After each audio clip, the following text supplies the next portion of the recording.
Vous savez, on a tous ce pote, ou peut-être que ce pote, c'est nous. Ce gars qui a la trentaine, plein d'ambition, mais surtout, incroyablement pressé.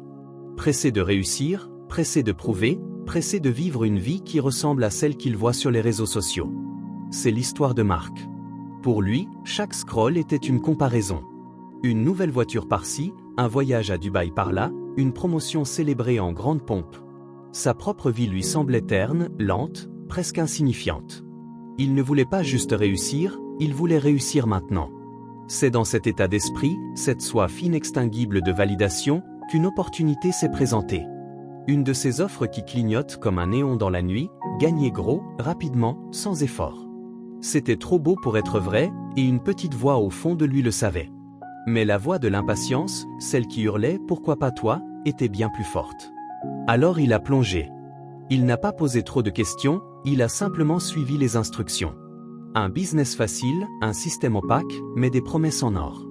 Au début, la magie a opéré. L'argent a commencé à rentrer.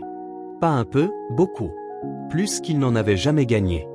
Son compte en banque s'est rempli, et avec lui, son agenda social.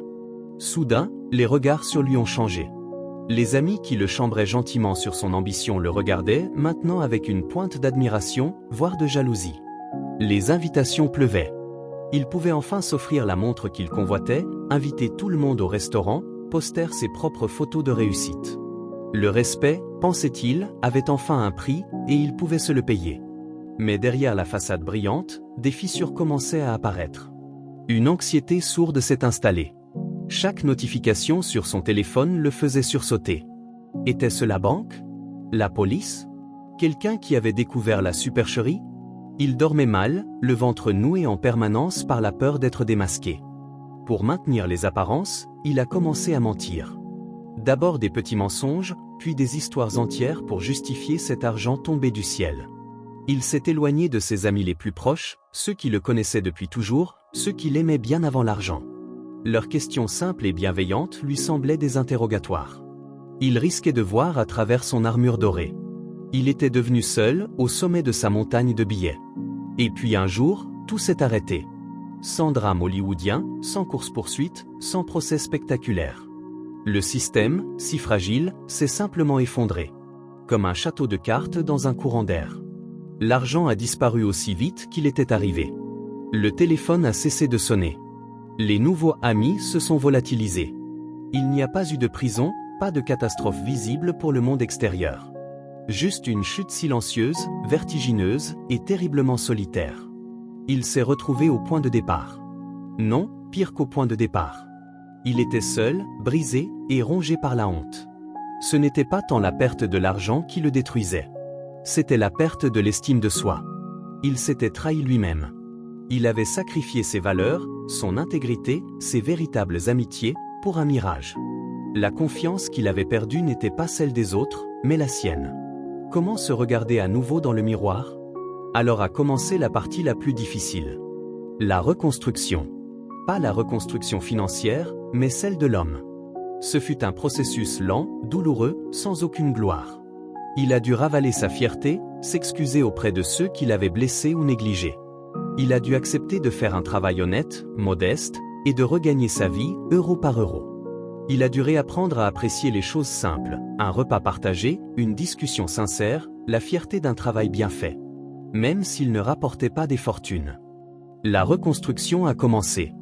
Elle n'a pas été rapide, ni facile. Elle a été lente, douloureuse, et terriblement réelle. Il a dû repartir de zéro, non pas financièrement, mais humainement.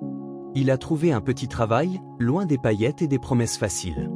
Un travail honnête, qui payait juste assez pour vivre. Il a recommencé à courir, non pas pour être le premier, mais juste pour sentir l'effort, pour se reconnecter à son propre corps. Il a commencé à lire, non pas pour paraître intelligent, mais pour se nourrir l'esprit. Lentement, il a appris à se pardonner. Il a compris que la vraie réussite ne se mesure pas en voiture ou en voyage, mais en paix intérieure. Il a compris que les raccourcis ne mènent nulle part, sinon à sa propre perte. Vouloir brûler les étapes, c'est le plus souvent se brûler soi-même. Il a renoué, timidement, avec un ou deux de ses anciens amis, ceux qui ont vu au-delà de son erreur. Le chemin est encore long, mais pour la première fois depuis des années, Marc marche sur un sol solide. Il construit sa vie, brique par brique, avec honnêteté et patience. Et cette construction, même si elle est lente, est la seule qui vaille la peine. C'est sa véritable histoire de réussite. Chaque jour était un combat contre la honte, contre le souvenir de cette vie facile et factice. Mais chaque jour, il posait une nouvelle brique. Une brique solide, cette fois. Il a compris la leçon, de la manière la plus dure qui soit. Vouloir brûler les étapes, c'est le chemin le plus court pour se brûler les ailes, et parfois, pour se consumer entièrement. La vraie réussite, il le sait maintenant, ce n'est pas la vitesse à laquelle on grimpe, mais la solidité des fondations sur lesquelles on construit sa vie. Et ça prend du temps. Ça prend une vie entière. Si cette histoire vous parle, si vous avez déjà ressenti cette pression de devoir réussir vite, partagez vos pensées en commentaire. On a tous besoin de se rappeler que le chemin est aussi important que la destination.